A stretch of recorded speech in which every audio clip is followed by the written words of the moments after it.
I love violence, man. I'll gladly split a guy's skull open, but I'm not mean about it. Don't spill the milk, boys, but somehow Chris Curtis is fighting again. I swear, this dude is fighting every single weekend. Talk about just seizing opportunities when given to him, because Chris Curtis was a dude who was scratching and clawing, just trying to get an opportunity in the UFC, and finally, he gets his opportunity, and he has taken it and ran with it, because this dude is looking absolutely sick. He's 3-0 in the UFC.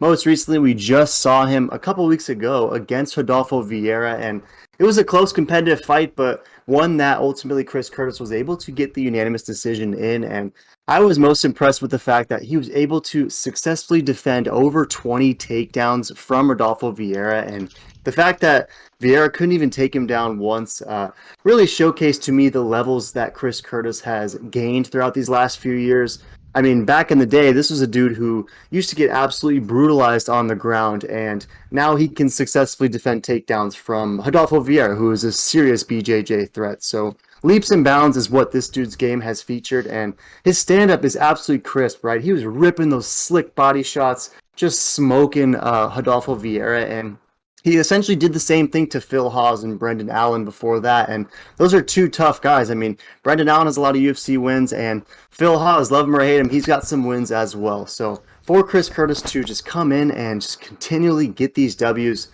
I've been blown away, to be honest. And he stepped in on short notice in a co-meet opportunity against Jack the Joker Hermansson, who has 14 fights in the UFC now. I mean, this guy is a serious veteran. He's 9-5 in the UFC, and he did just drop a split decision to Sean Strickland, and even though that was a split decision, most viewers thought that it probably should have been unanimous for Sean Strickland. It wasn't the most entertaining fight, it wasn't the most exciting for sure, but one that the Joker clearly lost. But he also does have some nice wins, right? He took out Edmund Shabazibum, absolutely smoked Kelvin Gastelum in a fight that was literally over before it even began, and then he has those nice wins over GM3, David Branch, and Jacare Souza as well. And if you look at his losses, pretty much only killers, right? He got finished by Cannonier, got decisioned by Marvin Vittori, got finished by Thiago Santos, and then again, that split decision loss most recently to Sean Strickland. So if you are a top guy, then you do have the ability to take out the Joker, but he usually beats everyone else. So where do you think Chris Curtis ranks as far as toughness level of this opponent for the Joker? And do you think that Chris Curtis is going to get this one done, or is Joker going to be spilling the milk? Who you got? Yeah, I'm right there with Tapology. 72% majority by knockout. I think that's what's gonna happen. I mean, Chris Curtis trains with Sean Strickland. I could possibly even get the better of him. We don't really know, but they're really close training partners. So Strickland already knows the plan to get the job done. I think Chris Curtis is just as good, if not better, than Strickland, and has more power. KO X factor. And he's got a great gas tank. Showed his last fight, right? So I don't really see him gassing out if Rodolfo Vieira, legendary jiu-jitsu, master, can't take down Curtis. I don't see Hermansson doing the same. Hermansson's not the best wrestler. I could see even Chris out wrestling him and just mauling from the top. It'd be very interesting to see, but I think Chris is going to get it done, get it early, and knock out before the end of the third.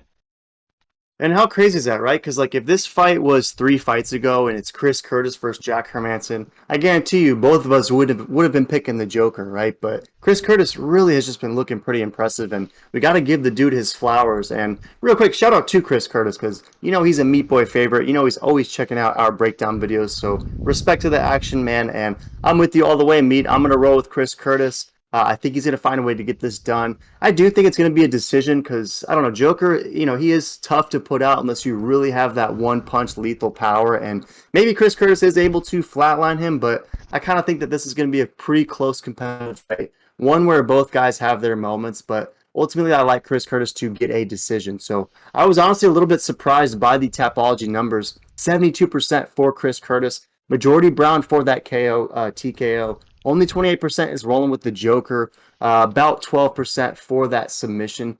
Any chance that Jack the Joker is able to pull off a submission in this one? Do you think that's his only pathway, or do you just think Curtis is due for a win? Easy. Yeah, I think this is going to be honestly, I think Chris Curtis is going to make a statement, 1 week notice, and this is how levels up I am. And if he gets this done, especially convincing fashion, I think he'll get a title shot soon. That's what's going to be crazy. And he wants to see how Izzy feels. He doesn't get it, and I would actually be excited to see that fight because maybe Curtis might be the milkman to bring to, Izzy's cookies. Yeah, how crazy is that to think that, Chris Curtis in a title fight isn't the wildest idea for sure. No. So with you all the way, gonna roll Chris Curtis. I have it by decision. Mead has him by finish. Let us know down low who you are rolling with. Are you gonna take the Joker on this one to rebound against Sean Strickland's training partner and exact some revenge in that regard, or you taking Chris Curtis, the milkman, to get this done? Any last thoughts, mate? Nope. Exciting fight. Make sure to smash that subscribe, check out other videos, and throw the comments you got.